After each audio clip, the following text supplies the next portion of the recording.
So, if any of you have guessed right, well done. We've gone and got ourselves a what, Jack? It's a Honda Civic Type R, 1 of 500 Championship White Edition.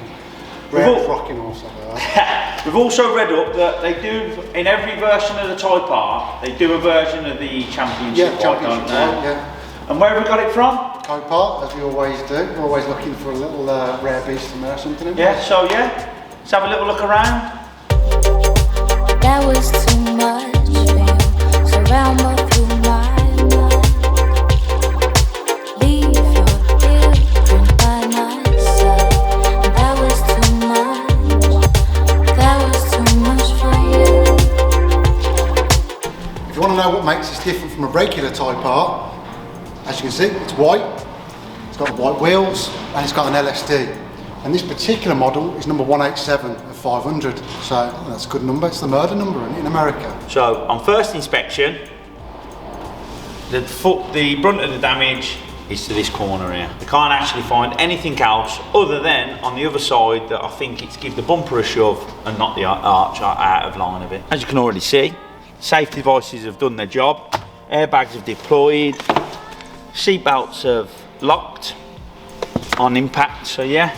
I think what we're going to do now is we're going to try and get it to run because we're going to pull it outside and give it a wash.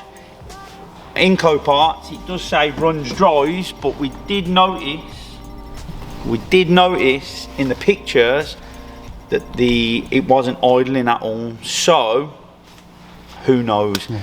Has Copart struck again? So let's see if she starts.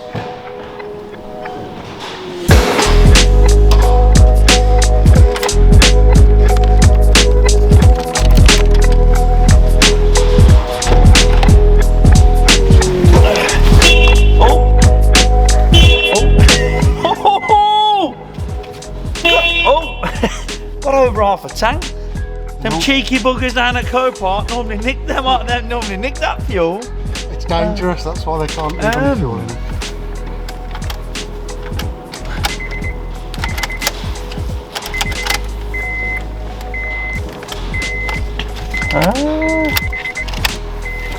Right, it's really weird. Oh, there you go.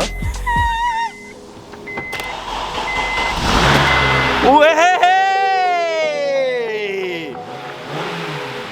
Let's check the fluids. Let's not get too excited. Let's check the fluids. So it starts. We haven't been able to open the boot yet, so let's see what goodies are in the boot. Oh! The rest of the car's in there, isn't it? We've got the driver's arch. Apparently they're quite expensive. It's in better days, isn't it? The inner arch saved us a few quid. And also the rest of the bumper. If you know Stoke yet, he'll have this repaired, as funny as it sounds. When we took it off the truck yesterday, we did notice that the wheel here is catching on the loom and where it's pushed in. So we're going to get it up on the ramp and we're going to take the wheel off and we're going to try and bend that out so we can pull it outside and give it a good wash and a hoover before we get stuck in and repair it.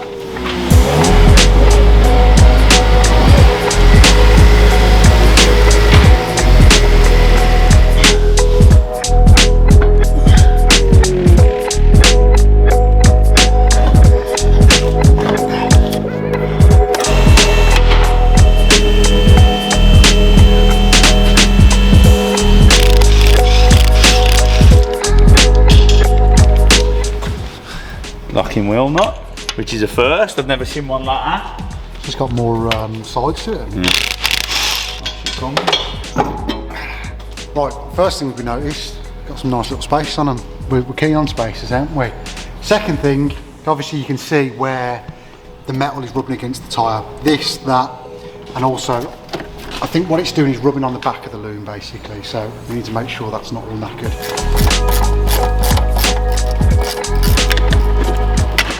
Hopefully now, with that out the way, the wheels will move. We'll bend that back.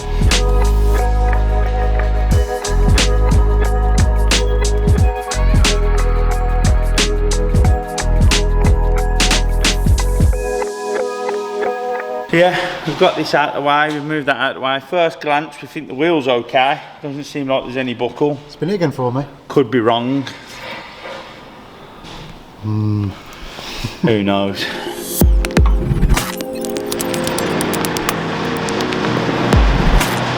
Turns out taking that bracket off and moving the washer bottle out the way wasn't enough, was it, Dave? No. Needs a little bit more persuasion. We've got something called an Iveco jig.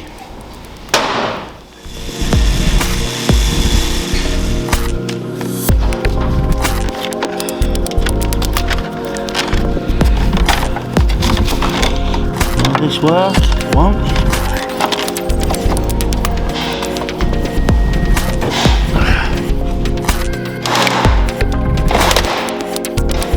More. More. Other. I've already nearly repaired it. You always wanted your own jig, didn't you? Yeah, it's coming. You know, we best zip tie it up because our Richard will be like, I could have repaired that. That's all we ever hear. Don't worry about it. I can repair that.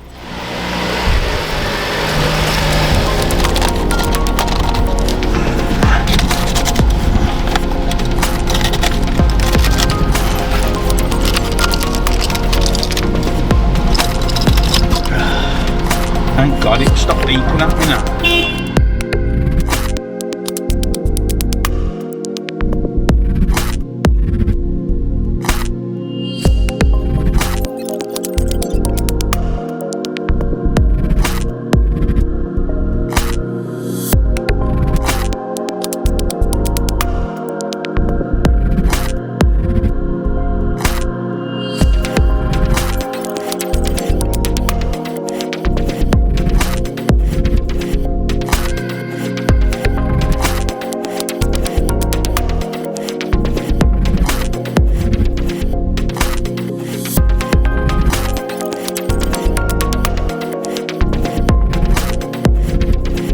So a little bit off topic.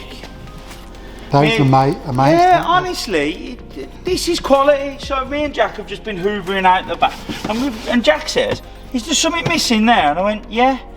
So what I did was, I pulled up like that, and I've realised that you literally, like, who even thinks that? Huh? That is absolutely wicked. I tell you what, some people's minds are about 10 years ahead, ain't they? Nifty little trick, isn't it? Hide your shopping under there. Mate, I'll tell you what now, yeah. These car designers, mate, are absolutely ace, ain't they? Wicked, that is. I'm really impressed with that. I might message the Honda. the engineer who's obviously did the inside of the boot in this and say, mate, I'm impressed. It's amazing what a bit of a clean can do to a car, isn't it? Even though it's obviously still smashed up, it looks a bit nicer, don't it? Our water down here is a bit naff, isn't it? Yeah, it's not fresh, is it? No, so you do get all these streaks all over the car, but we've given it a vac out. It definitely needs wet vacuum because we found a bit of paperwork in here and we found out what the kid who owned it before does for a job.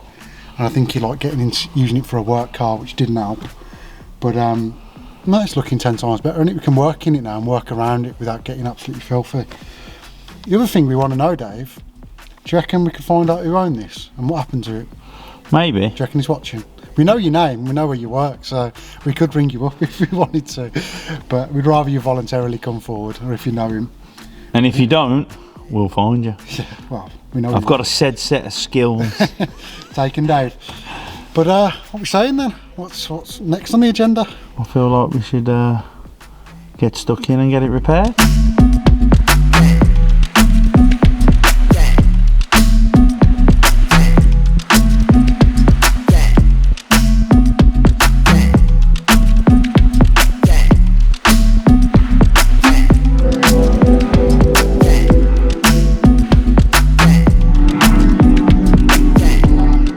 So me and Jack have been busy.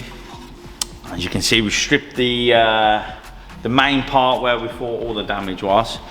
We've come across the front crash bar has done its job, hasn't had no damage on the rad and the what's the name. We have noticed though that God knows what's gone on here, but this is rotten as a pair.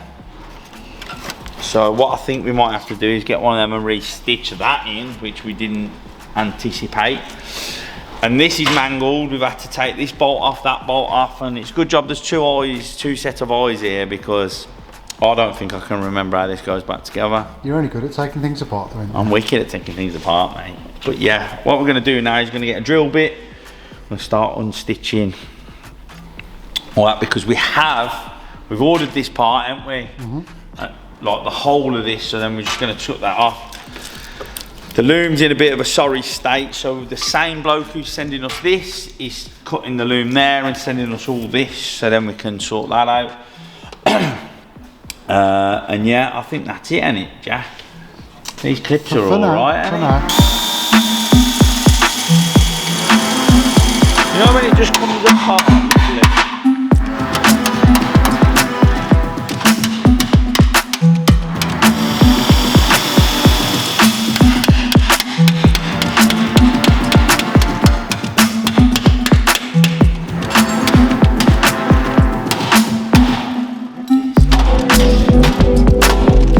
Pulled out the big gun.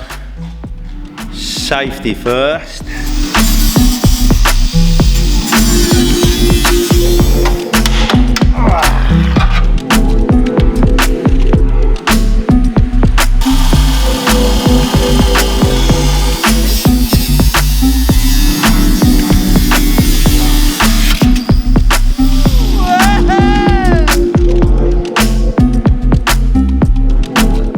How far we really want to be stretching these. No, you don't. These brake lines, really. So let me get in there. Let's just. Yeah, that weren't me.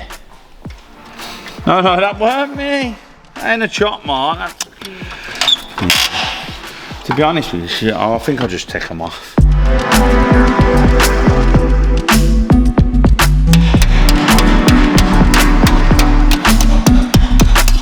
Voila. Yeah, you practice on the cosy first. Now you're a pro, aren't you? You know what you're doing. It's a change that I actually do it this way, because this is like the proper way, isn't it? Normally I'd have just... Mate, looking good. I'd have just chopped it apart. So, as you've already seen, we've been busy on this corner here. We've managed to chop that bit off, unstitch a big portion of it here, which like we said previously, we've got that bit coming, we're just waiting for it. We're in a little bit of thinking mode to how far this actually goes up and what part comes out, and yeah, we think we're gonna have to take the wing off. Well, no, we're definitely gonna have to take the wing off. It's not been too bad, has it, Jack? No, it's a good start. Won't take too much longer and we'll be around Donington, innit? Putting it through its paces. Yeah. See if that LSD's really worth it. Yeah.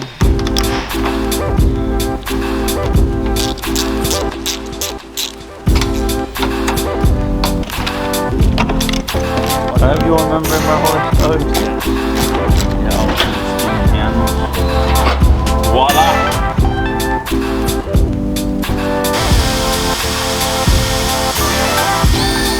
Give it some more.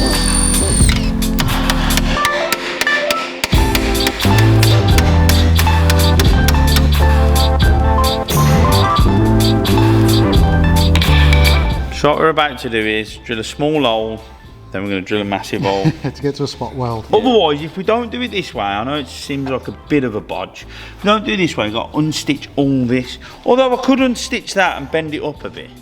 Just do the old mate. Yeah.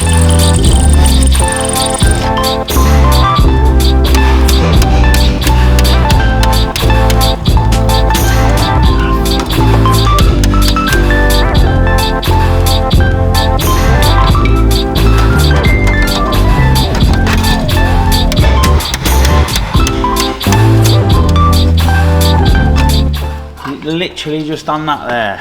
You look a bit like Matt Armstrong today. What? Look a bit like Matt Armstrong today.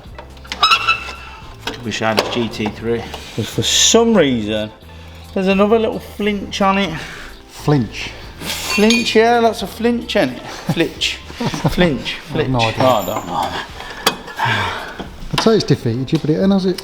No, we got out. I wanted to get the worst part out, which is that. So I don't know. We didn't get to see it, did we?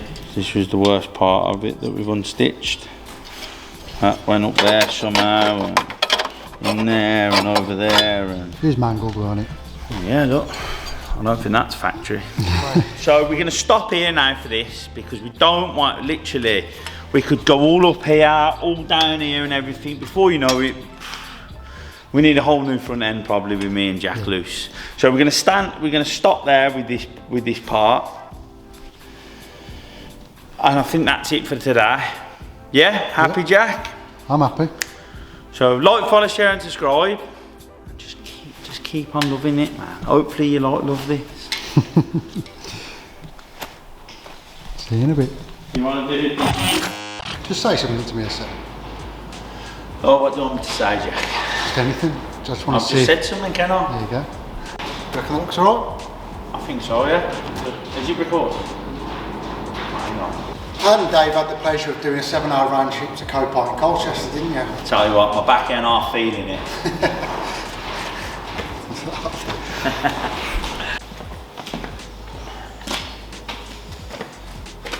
Sand.